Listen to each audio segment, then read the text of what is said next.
Fala pessoal, tudo bem? Sejam bem-vindos à aulinha 2 desse projeto Eu Não Erro Mais de Filosofia. Sejam bem-vindos de novo. Dessa vez, nós vamos estudar um pouquinho a respeito de Platão, Aristóteles e os filósofos helenísticos. Eu sou o professor Gabriel e quero ajudar você também com as minhas dicas. Antes da gente começar, é claro, sempre bom contextualizar que o projeto Eu Não Erro Mais é uma iniciativa do Escola Online e dos seus professores que vem fazendo um trabalho muito legal nas diversas áreas do conhecimento. Procura lá, vai no nosso canal, dá uma olhadinha na nossa plataforma e vem estudar com a gente. Bora lá então, porque tem um bocado de coisa para cobrir.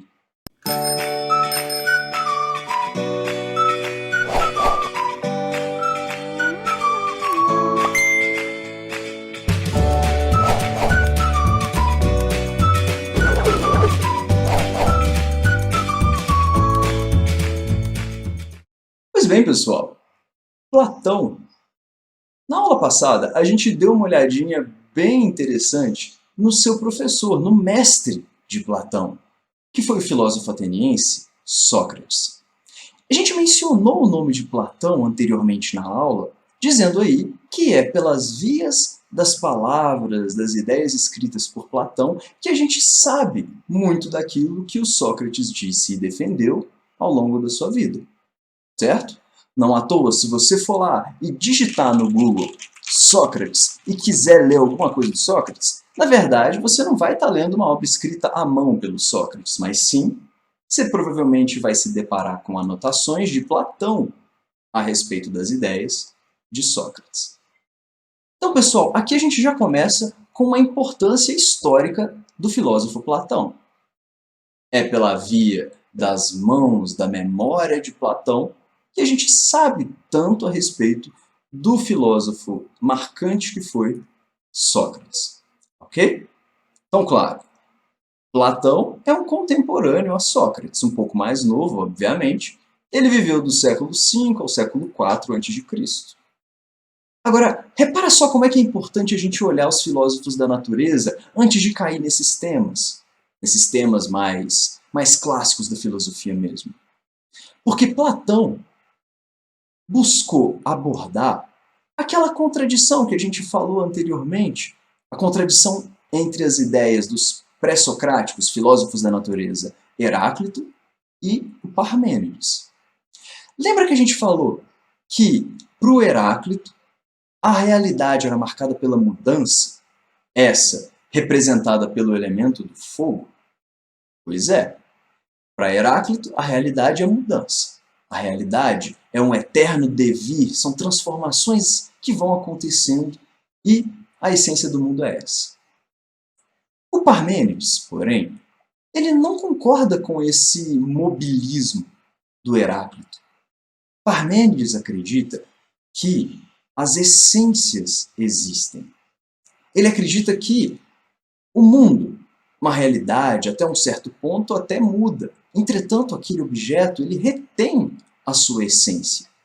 Né? Então, marcadamente aí a gente conhece como a frase, né, famosa, enquanto Heráclito diz, não se entra no mesmo rio duas vezes, Parmênides diz, o ser é, o não ser não é. Ou seja, né, por mais que uma cadeira, pensando assim, né, por mais que uma cadeira possa vir a ser pintada de azul, de verde, de roxo, ainda podemos afirmar que a cadeira é uma cadeira. Que a cadeira não é, por exemplo, uma mesa. Pois bem, então um afirma que tudo muda, que a essência do mundo é a mudança. O outro afirma que as essências, elas existem, elas são fixas, estáticas, e o mundo é repleto dessas essências. E aí Platão se pergunta, porra, mas o que está certo? Heráclito afirmando a mudança ou Parmênides falando sobre a permanência monista? Pois é, Platão abordou a contradição entre Heráclito e Parmênides, juntando um pouquinho dos dois. Para Platão, a mudança acontece. A imperfeição das coisas é um fato. Só que, para Platão, existem dois mundos. Existe o mundo material Que é esse mundo que você está vendo, que você está cheirando, que você está tocando. Esse é o mundo sensível e nele, né, a mudança acontece pra caramba. Agora existe, ao mesmo tempo, um tal mundo das ideias.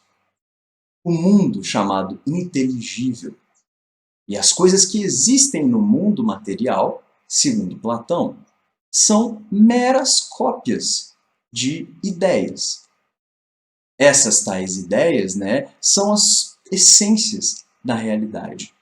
Né? Então, por exemplo, você concentrando com o seu pensamento na sua alma para obter racionalmente o que seria o ideal de cadeira, acessando a ideia de cadeira, você pode talvez vir a construir uma cadeira materializada, né, feita de componentes materiais. Entretanto, essa cadeira material ela foi tirada de uma ideia real, perfeita, né, do mundo das ideias, onde estão as essências.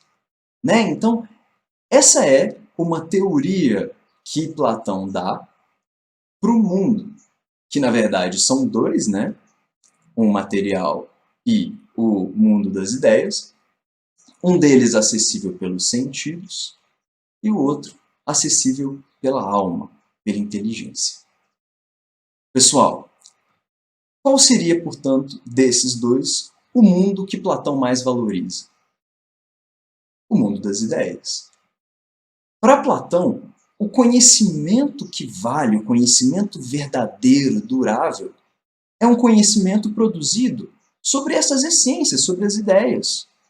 Né? Um conhecimento baseado nos sentidos, ele só vai ser um conhecimento das cópias. Né? Portanto, um conhecimento frívolo, perto da essência, perto das ideias. Então, pessoal, nessa, Platão está se posicionando de uma forma bem parecida com o racionalismo. E ó, fica atento porque isso vai ser cobrado mais à frente, a perspectiva racionalista. Mas ó, para o que você precisa saber por enquanto, anota o seguinte. Para Platão, a razão humana seria como o olho da alma. É o pensamento que permite captar as essências do mundo. Conhecimento real vem pela via da razão. Ok? Platão, por exemplo, era um cara muito empolgado também com matemática. Ele acreditava que a matemática nos permite um conhecimento essencial, né, do mundo. Uma outra ideia legal de vocês carregarem para a prova do Enem, elaborada por Platão, é a alegoria, ou o mito da caverna. Platão se utiliza dessa narrativa, desse mito, dessa ideia, para poder transmitir todo um conjunto de pensamentos e conclusões que ele tem sobre a realidade. Agora, o que é essa tal historinha, esse mito, ou alegoria da caverna? Bom, Platão narra da existência ali de uma caverna, um local escuro, onde pessoas estão acorrentadas, presas, com seu movimento limitado. E aí essas pessoas que viveram a vida inteira ali, elas só têm diante de si uma parede aonde está sendo projetada uma luz. A luz de uma fogueira atrás deles. Está conseguindo imaginar comigo? Prisioneiros na frente de uma parede, uma fogueira por trás. E aí conta Platão que indivíduos passariam de tempos em tempos, né, na frente dessa fonte de luz, dessa fogueira, carregando objetos. E aí projetando sombras naquela parede dos prisioneiros. E aí nos provoca Platão. Esses prisioneiros, acostumados ali apenas a ver sombras, eles não entenderiam aquilo ali como uma realidade? Né? Completamente ignorantes do que estava, né, para fora da caverna, eles iam achar que aquilo era tudo que havia. Né? Eles se acostumariam com aquilo, né? Criariam todo um senso comum das verdades sobre as sombras. Platão conta que, em determinado momento, um dos prisioneiros soltou. Soltou a corrente, resolveu sair da caverna. Foi lá, tomou toda a sua coragem e foi tateando até conseguir sair. Quando ele sai, ele vê o mundo real. Ele vê que as ideias ali que aquela galera está discutindo, né, que as informações que eles têm, são meras frações da realidade. Né? São cópias imperfeitas da realidade. E aí ele resolve voltar para a caverna. Ele podia ficar lá, mas ele não foi manezão. Ele voltou para a caverna. Não para morar na caverna, mas para tentar convencer os demais e trazê-los para junto da verdade, para essa vida boa, do jeito que é do lado de fora. Entretanto, segundo Platão, esses prisioneiros ironizaram o cara que saiu. Fizeram chacota, zoaram mesmo e não queriam acreditar de forma alguma. Inclusive, se tivessem a oportunidade, teriam matado aquela única pessoa que conseguiu ver a realidade. Esse mito, essa alegoria, né, carrega várias interpretações. O que Platão quis dizer com essa história? Bom, para ajudar você para o Enem, eu te trago aqui 3 pontos que a gente pode interpretar. Primeiro, o mito da caverna, essa historinha, é meio que um lembrete, né, da importância de se filosofar. Né, um lembrete sobre a importância de questionar o senso comum, de não acreditar simplesmente no que o senso comum diz que é o certo. Filosofa, pensa por si mesmo. Ok? Uma segunda coisa que está sendo demonstrada ali, que a gente pode interpretar, é a ideia de que o conhecimento vai além da apreensão de imagens. Né? Então, assim, Platão favorece pra caramba, como a gente viu ali atrás, né, o conhecimento racional, o pensamento como a ferramenta para a verdade. Né? Então, observar imagens não vai nos trazer as essências reais. O esforço racional é necessário para o conhecimento da verdade.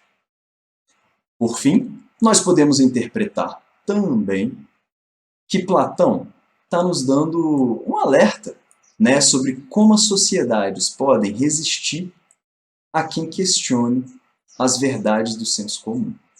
Né? Então, assim, nunca é fácil você lutar contra uma verdade, uma ideia estabelecida pela sociedade.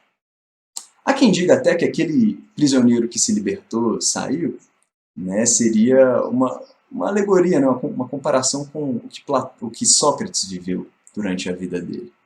Né? Mas, enfim, estamos aí com algumas interpretações possíveis desse mito. Né? Há quem diga também que o que saiu da caverna é o filósofo. E qual que é o papel do filósofo, então? É guiar uma sociedade ignorante em direção ao bem, à verdade e tudo mais. Então, são várias interpretações possíveis desse mito, dessa alegoria. Ok? Pois bem, pessoal, agora chegou a vez da gente aprender sobre o famoso aluno de Platão. Um aluno um pouquinho mais ingrato, se a gente for parar para pensar. Aristóteles foi aluno de Platão, mas discordou de algumas dessas ideias que o Platão defendia. Então vamos lá. Aristóteles foi um pensador, um filósofo de Estagira, né, na Macedônia, vizinha da Grécia, que viveu no século IV a.C. Importante comentar, né, na biografia dele, que ele foi professor do Alexandre o Grande. Né? O professor Mateus deve ter falado para você desse grande conquistador macedônico. Né? Pois bem, Aristóteles, assim como Platão, escreveu sobre vários assuntos, mas Aristóteles conseguiu ainda ser mais diverso do que o Platão. São tantos os temas que o Aristóteles abordou, temas em biologia, astronomia, ética, lógica, estética, né? Que o Aristóteles foi apelidado por um tempo, né, de o filósofo dos filósofos, conhecido assim até pelos árabes. Então, assim, é muito importante você carregar para a provinha do Enem que o Aristóteles influenciou muito a produção científica no período antigo, no período da Idade Média, até a Era Moderna. Muitas das coisas que ele falou foram coisas repetidas e levadas aí como padrão do certo ou o método certo de se alcançar a informação. Muitas conclusões feitas por Aristóteles também acompanharam aí a humanidade até a Era Moderna. Agora, voltando àquela discordância que eu falei para vocês, né, que Platão e Aristóteles não se combinavam muito. Pois é, enquanto Platão privilegiava o pensamento racional como a única chave para a verdade, Aristóteles já acreditava e defendia que a experiência dos sentidos podia sim, possibilitaria sim, o conhecimento verdadeiro. Então, a observação do mundo, a utilização desses sentidos humanos, né, como tato, visão, paladar, olfato, enfim, a experiência pode levar um indivíduo à verdade, sim. Então, assim, enquanto o Platão é associado ao racionalismo, né, privilégio mais para a razão, Aristóteles é mais associado a um empirismo em alguns aspectos, privilegiando, então, os sentidos, uma análise do objeto no mundo visível, como importante para revelar a sua essência.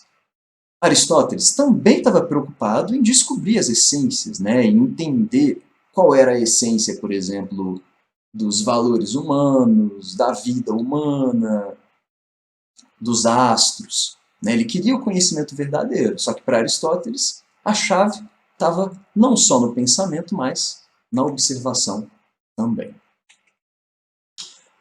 Bom, o ponto importante da gente carregar para a prova do Enem, na minha visão, por enquanto, para Aristóteles, é as 4 causas. São as 4 causas aristotélicas. A minha dica para vocês sobre conhecimento em Aristóteles. Segundo Aristóteles, o que explicam os fenômenos, os objetos, os seres no mundo são 4 causas.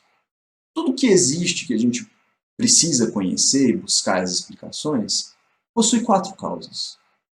Causa formal, a causa material, a causa eficiente e a causa final. Né? Então, tipo, todo bom cientista, todo indivíduo que queira conhecer verdadeiramente as essências, ele tem que saber as 4 causas daquilo que ele está estudando. O que seria a causa material? Causa material seria os componentes daquilo. Né? Do que aquilo é feito? Pensa, por exemplo, numa casa. Causa material da casa seriam os tijolos que compõem as paredes. A causa material de uma mesa seria, por exemplo, a madeira. Tá ligado? Então, assim, pegando até um pouco daquilo que o Demócrito fala, né, sobre os átomos e tal, e os próprios pré-socráticos também se preocupam, né, a causa material é um aspecto fundamental se você deseja conhecer a essência daquilo que você está estudando. Então, descubra a causa material do teu objeto de estudo. Causa formal. A causa formal, essa outra causa fundamental de se conhecer, envolve a forma daquilo mesmo, né? Então, aquilo que você está estudando, o que aquilo é, né? Então, assim, a forma que aquilo apresenta, o que aquilo é, qual é a substância daquilo, entende? A essência daquilo. Causa eficiente seria a origem da existência daquilo, né? Então, assim, aquela mesa feita de madeira, ela tem uma forma, ela tem os materiais que a compõem. Agora, da onde que essa mesa surgiu? Quais foram as etapas da origem daquilo? Quem que fez aquilo? O que fez a existência daquilo? Causa eficiente da mesa de madeira, por exemplo, seria o marceneiro, entende? O planejador, a arquiteta daquela mesa seria a causa eficiente. Ok? Então, a origem daquilo que existe. O que ou quem fez aquilo que você está estudando. Joia? Então, qual seria a sua causa eficiente? Bom, né, não quero saber, mas envolve o seu pai e a sua mãe. De todo modo, a quarta causa, né, outra que você precisa saber para você conhecer a essência daquilo, né, para você ter um conhecimento completo sobre o que você está estudando, é a causa final. Causa final é a finalidade, a razão daquilo existir. Então, por que aquilo existe? Por que aquilo foi criado? Joia? Tudo o que existe, portanto, possui uma causa final, uma causa eficiente, uma causa material e uma causa formal. Joia, pessoal? Então, qual seria a causa final de uma mesa? Apoiar alguma coisa, por exemplo, servir ali como um apoio para o meu computador nesse momento. Pessoal, finalmente, para mim é fundamental que você entenda as conclusões relativas à política obtidas por Platão e Aristóteles, ok? Então repara aqui que eu estou juntando os dois em um mesmo slide, porque existem algumas observações muito semelhantes na concepção dos dois. Joia? Mas é sempre bom lembrar que dentre os temas mais cobrados do Enem estão temas relativos à política, à cidadania, sistemas de governo e tudo mais. Pois bem, apesar de Platão e Aristóteles terem várias discordâncias, em termos gerais, eles têm uma noção comum dentro da área de política. Ambos associam política às virtudes. Ambos associam ali o fazer político, os sistemas de governo, à moral. O bom governo, para ambos, é aquele exercido por pessoas que possuem virtudes, caráter, habilidades ali, que não são habilidades de moldar simplesmente as pessoas, convencer as pessoas, não. O bom governo é aquele exercido por pessoas que sabem o que é justiça, que sabem o que é a importância, por exemplo, da bondade, e ao mesmo tempo guiam a sociedade nessa direção. O bom governo, repito, é aquele exercido por pessoas com caráter e talentos, mas também o bom governo é aquele que guia a sociedade, os indivíduos, para a virtude. Né? Por exemplo, dando o exemplo, tá ligado? Um bom governante dá o bom exemplo, incentiva boas virtudes e aí inspira os cidadãos a agir de uma maneira virtuosa e desenvolver os seus próprios talentos. Joia? Então, esse é um ponto. Para Platão e Aristóteles, analisar a política envolve uma análise ética, das virtudes, da moral, da bondade ou não, do caráter daquelas pessoas que estão ali vivendo em sociedade. Alguns argumentos específicos, algumas ideias específicas eu apresento a vocês aqui. É importante destacar que o Platão teceu muitas, mas muitas críticas à democracia. Aristóteles também tece muitas críticas à democracia, mas como isso marcou muito o pensamento político de Platão, vale a pena você carregar. Ok? Segundo Platão, por exemplo, a democracia não funciona por quê? Porque a democracia dá poder às multidões. E a própria lógica do processo democrático é uma lógica que dá poder igual a pessoas desiguais. Porque para Platão, as pessoas em geral, elas são, assim, a média, né? É mais medíocre do que inteligente. Os bons, os inteligentes, os virtuosos, não são muitos. E aí, quando você está numa assembleia democrática, você acaba favorecendo muito mais a votação em massa dos não virtuosos. E a própria lógica da retórica de convencimento acaba favorecendo, ideais que não são bons, ideais que fogem muito, mas muito mesmo, do ideal de virtude. Platão defende a sofocracia. Lembra daquela explicação na primeira aula, né? Sofia, conhecimento. Sofocracia seria o governo, o poder, na mão dos sábios. Os sábios, esses sim, aptos ao poder, esses sim, vocacionados ao poder. Por quê? Porque falam bem? Não, porque são inteligentes, porque têm valores e caráter. Esses sim têm que comandar a sociedade. Democracia não funciona. Joia? Para Aristóteles, o objetivo supremo da política é a felicidade humana. Então, para Aristóteles, o aluno de Platão e tudo mais, as instituições do governo e as diferentes formas de governo, elas têm uma função por essência: conduzir a sociedade a uma vida virtuosa. Uma vida em que o seu caráter e os seus talentos estão sendo exaltados, estão sendo despertos. O governo, a política, serve para guiar a sociedade à virtude e, consequentemente, à felicidade. Ok? Quando você desenvolve virtudes em você, você mesmo, quando você desenvolve um caráter, habilidades e talentos que você nasceu tendencioso ou com facilidade para, cara, aí você atinge uma vida feliz mesmo. E o governo tem nada melhor que ele pode fazer para a sociedade do que isso. Dar um ambiente seguro, um ambiente favorável para você se tornar aquilo que você é. Ok? Agora, um tema um pouco polêmico. Ambos abordaram o tema da escravidão.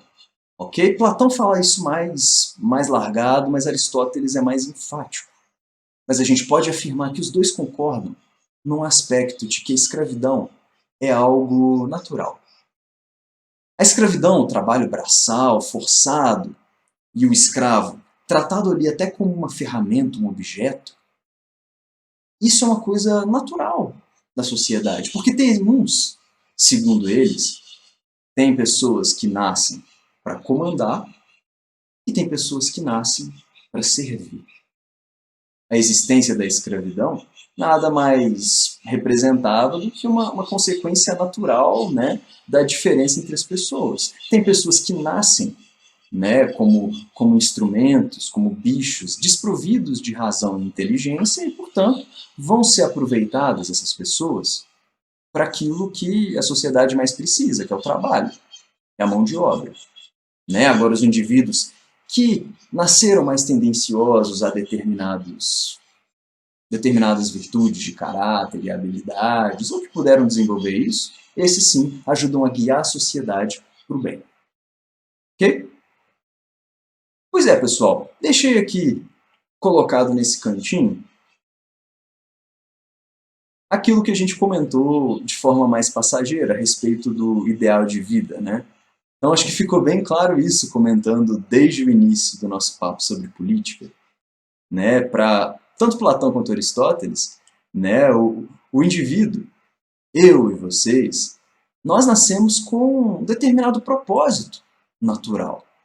Né, facilidade de talentos, né, facilidades ou tendências, né, que a gente possa trabalhar, caráter que a gente possa despertar, desenvolver isso, descobrir quais são os seus talentos, descobrir as suas tendências de caráter e melhorar enquanto pessoa, é isso que nos guia a uma vida feliz.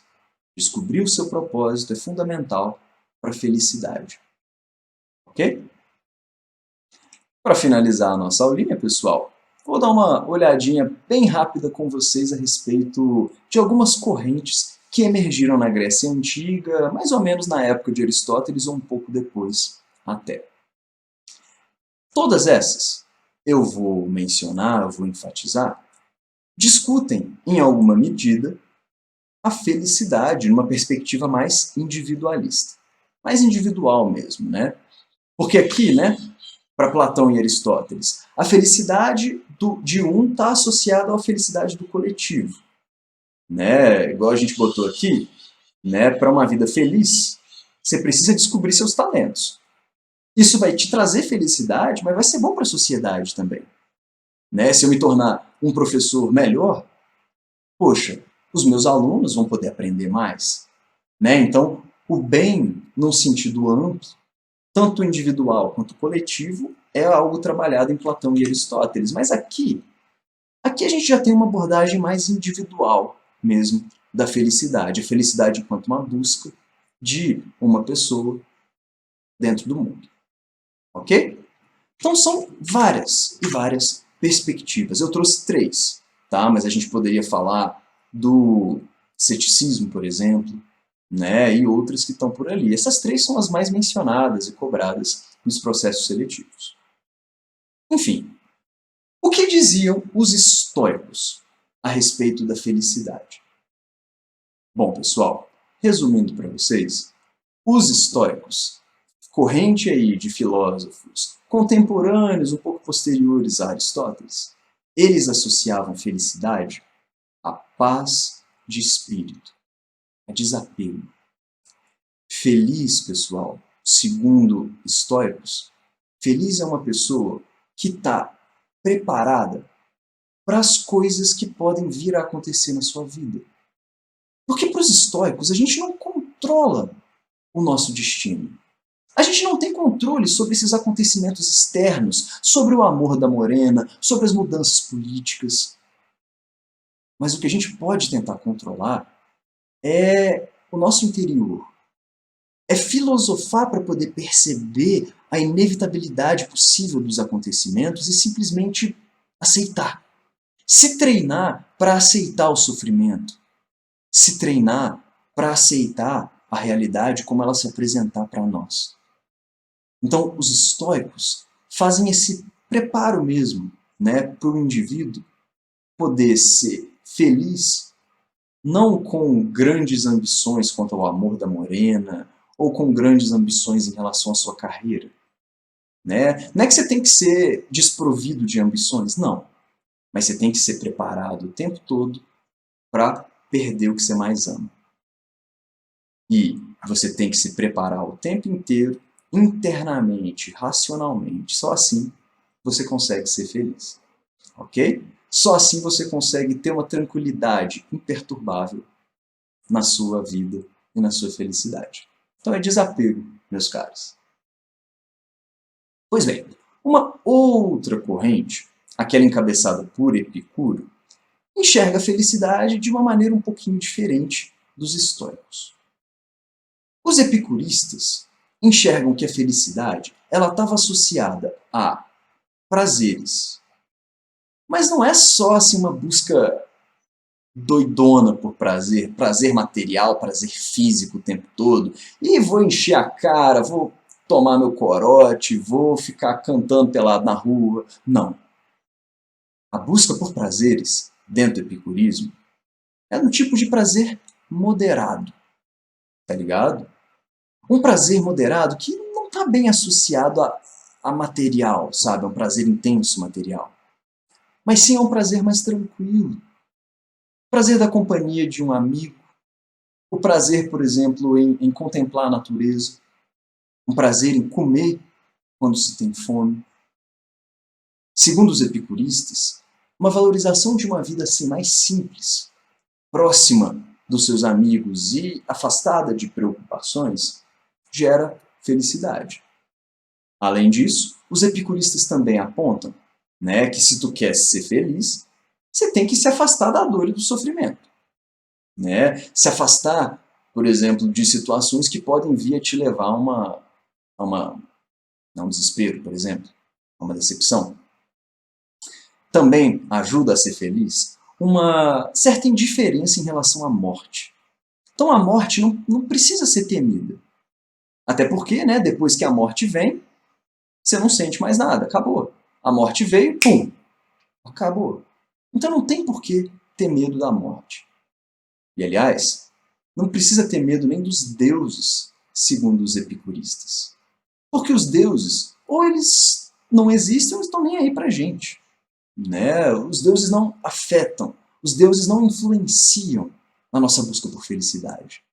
Nós sim, nas nossas escolhas, no tipo de vida que a gente toma, nós sim determinamos aí a nossa felicidade no mundo. Ok? Então os epicuristas dão aí esses remédios para a felicidade. Busque prazer moderado, se cerque dos seus amigos, coma quando tem fome, busque uma vida tranquila, se afasta da dor, tenha indiferença com a morte e com os deuses, e aí a felicidade vai estar próxima de você. Ok? Finalmente, vale a pena levar para o Enem também a perspectiva de felicidade na visão do cinismo. Os cínicos ali, né, encabeçados pelo grande Diógenes de Sinope, ligavam a felicidade a um desapego extremo. É tipo estoicismo, só que assim, uns 20 degraus acima. Um nível mais exagerado, mais radical mesmo. Para eles, pessoal, feliz é alguém que vive segundo a natureza. Feliz é alguém que tem desprezo pelos bens materiais ou por ambições, realmente. Feliz é alguém que se contenta em dormir quando tem sono, e dormir onde tiver. onde tiver como, não precisa ser no colchão. Dorme no chão, cara. Tenha força, o vigor para isso. Os cínicos também, eles se afastam um tanto dessa ideologia hedonista de buscar prazer a todo custo. Não. Feliz é alguém que vive com essa dureza da vida. Tipo um cão, que dorme quando tem sono, que come o que tem fome, que é fiel à sua ideia, à sua filosofia, tá ligado? Então aqui a gente tem, pessoal, 3 perspectivas em relação à felicidade dentro da filosofia, mais ou menos aí contemporânea ou posterior a Aristóteles. Essas 3 e outras influenciaram pra caramba o mundo grego, o mundo romano, tendo também consequências até a atualidade. Ok? Chegou a hora, então, da gente fazer a nossa questãozinha do Enem. Como sempre, pessoal, eu indico, deem uma olhada primeiro na pergunta, aqui, ó, nesse pedacinho, para depois cair no texto. Ok? Desse jeito você tem uma leitura mais objetiva do que a questão quer. Vamos ver. O texto faz referência à relação entre razão e sensação. Falou disso. Um aspecto essencial da doutrina das ideias de Platão. De acordo com o texto, como que Platão se situa diante dessa relação? Que relação? Entre pensamento e sentidos, entre razão e sensação. Vamos lá. O que Platão acha sobre essas coisas? Para Platão, o que havia de verdadeiro em Parmênides era que o objeto de conhecimento é um objeto de razão e não de sensação. E era preciso estabelecer uma relação entre objeto racional e objeto sensível ou material que privilegiasse o primeiro, ou seja, o objeto racional, em detrimento do segundo. Lenta, mas irresistivelmente, a doutrina das ideias formava-se em sua mente. Joia? Então aí, qual das alternativas melhor representa esse desprezo do Platão para com os sentidos? Letra A. Estabelecendo um abismo intransponível entre as duas? Não. É possível estabelecer uma relação, então não tem um abismo que não pode ser transponível, transposto. B. Privilegiando os sentidos? Claro que não. C. Atendo-se à posição de Parmênides de que a razão e sensação são inseparáveis? D. Afirmando que razão é capaz de gerar conhecimento, mas a sensação não? E. Rejeitando a posição de Parmênides de que a sensação é superior à razão. Ó, Parmênides não fala essa letra E, não. Ficamos então com qual? Letra E. Ok? A razão é capaz de gerar conhecimento, mas a sensação não é capaz. Essa é a perspectiva que o Platão apresenta ali dentro da sua filosofia, que eu acompanho ao longo da doutrina das ideias. De todo modo, pessoal, espero ter sido útil para vocês na explicação desses conteúdos. A gente deu uma avançada bem bacana mesmo dentro das nossas habilidades em filosofia. E o que nos espera à frente, segundo os históricos, a gente não sabe e tem que estar preparado para tudo, mas pelo meu planejamento, o que nos espera é um estudo sobre filosofia cristã. Então, até mais. Grande abraço.